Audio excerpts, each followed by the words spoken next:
Tom Croft. I work here at Currendale at Jandowie on the Wash Bay.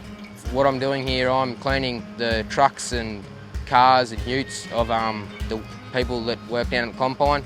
Every time they go to a different zone, I've got to clean the mud and weeds and seeds out of under their mud flaps and everything, so it stops the spread of seeds and weeds getting around to other neighbouring farms. So it's really helping out the farmers with their yields and boosting their yields up so they're not losing stock. I'm only new here, I've been only working here for 2 weeks. On school holidays, trying to earn some money. Yeah, I play footy at Toowoomba.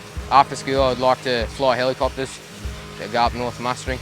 I've lived out here for 10 years. Yeah, most of the guys that come through here are really good fellas. You get heaps of different people, but you get people from the coast, people from Jandowie, people from Dalby. Yeah, you just get a whole variety of people. It's good to learn and speak to different people. Every day is different, so today we might not have a dozer or a grader come through, but tomorrow we might get 2 or 3, and we've got to clean out every track in the excavators and stuff, so yeah, it's pretty hectic.